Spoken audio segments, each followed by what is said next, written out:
Horrible Horrors. I'm your host, Zach Romero.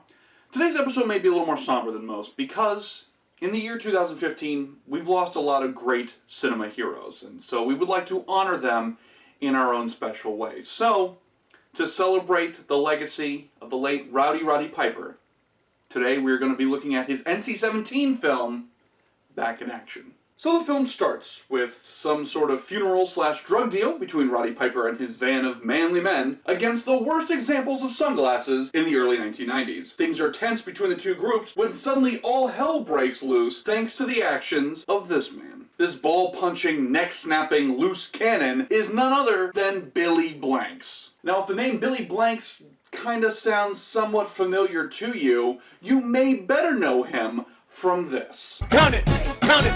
Count it! The show's moving, you'll be alright. So we have that acting alongside of this. I'm the first man to ever beat the champion! I am the champion! So go ahead and prepare yourself for subtlety and nuance abound in the performances in this film. Shut up! Shut up! So the gunfight is going on. Roddy's partner and longtime friend is not only gunned down, but sliced nuts to neck by assassin Joey Fatone over here. 7 minutes, by the way. We are 7 minutes into this thing, and it's already blown through like a half a dozen cop movie cliches. It's incredible. So after some clunky expository dialogue, we find out that Billy Blanks was super duper special forces at some point and is now just a humble cab driver who snuck into this tense drug deal to save his only sister from hanging out with the wrong crowd. Now, damn it, Tara, I didn't raise you to hang around with the worst Sunglass Hut models ever. What were you thinking? So from there, the movie does the briefest of check-ins with the other characters before jumping right back into fighting. One nitpick about Billy Blanks in this is his ayahs and karate chops are super distracting. I don't know if he had to come back and redub his lines or something like that, but he hi-yahs louder than a group of 10-year-olds trying out for their black belts.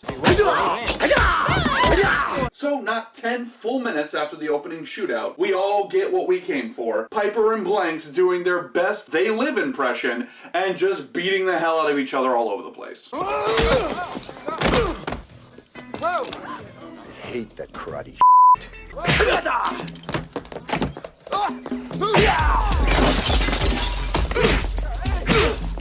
And for a good chunk of the movie, we get just sort of a rinse and repeat with Billy's sister running off with the bad guys, Billy fighting everyone, and Piper standing around going, "Damn it!" My favorite version of this formula? Zuma's Assassins.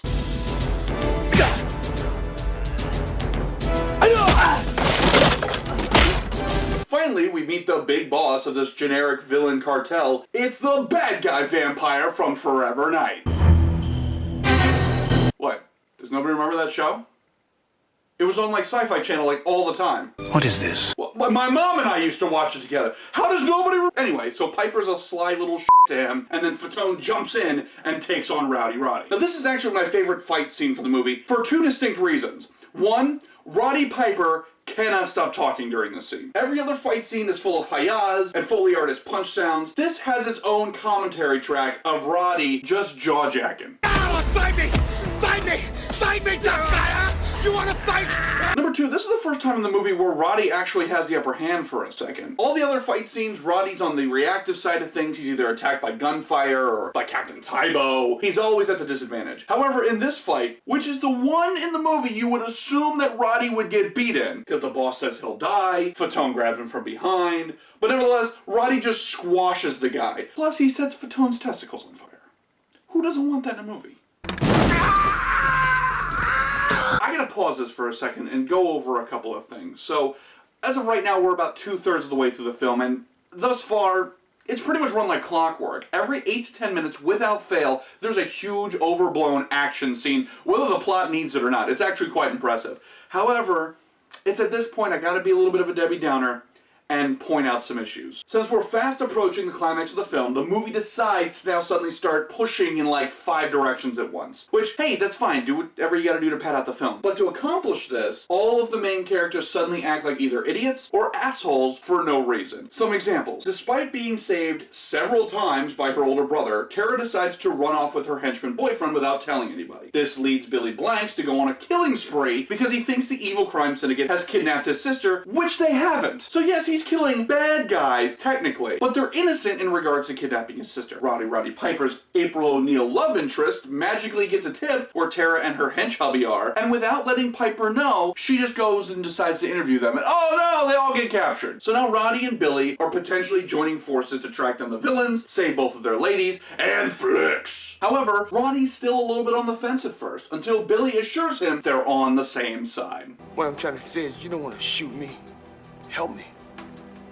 We're both on the same side. Which, yes, they're both good guys, technically, but if Billy hadn't been fucking around with the henchman at the start of the film, Roddy's best buddy may not have been gutted. So what really is the situation is Billy Blanks is an asshole, Roddy Piper should throw his ass in jail, but that's not what bros do, so instead let's go kick some ass! So the two approach a giant boat of convenience that holds the main boss, countless henchmen, guns, and explosive materials. The two take turns murdering faceless goons. I don't want a 6-shooter. I want an automatic. Chrome. I look like Santa Claus to you, huh? Until they finally get split up to put the villains over for a minute. On one side, we see Roddy Piper getting beaten within an inch of his life by Joey Fatone, while should have been another wrestler cameo, Giant Man is battling Billy. Of course, it only lasts about 5 minutes before suddenly, damn, that's some manliness! So we bullshit around for a little longer until we get to a final confrontation, where Fatone tells Roddy that he's got to play by Batman rules and take him to custody, which is sort of foolish on his part, because at this point, Roddy Piper's about 45% responsible for turning this yacht into a bloodbath pleasure cruise. So, Fatone dies. Meanwhile, Ty Bowmaster is having a John McClane standoff with the useless drug lord, who tells him that if he puts the gun down, somehow he won't be a dick and kill Billy's sister. It's not really clear exactly. So Billy throws the gun in the air in slow motion. Oh no, why did I let my hostage go as he threw the gun in the air? I'm an idiot. I'm the worst boss villain ever. So the heroes triumph and the day is saved, and also there's a boat brimming with dead bodies for the police to deal with. The end. So is Back in Action starring Roddy Piper and Billy Blanks really worth your time? Yes it is. It's a bit like if They Live wasn't so deep or artsy, or like Hell Comes to Frogtown, but less idiotic, or WrestleMania 2, but with slightly less putting an inept celebrity over. It's the kind of movie you should watch while grilling red meat and having adult beverages with your buddies. It's a slice of 90s machismo that's perfect for celebrating the life of a man who changed the questions as soon as we thought we had all the answers. I'm Zach Romero. Thank you for watching. Until next time.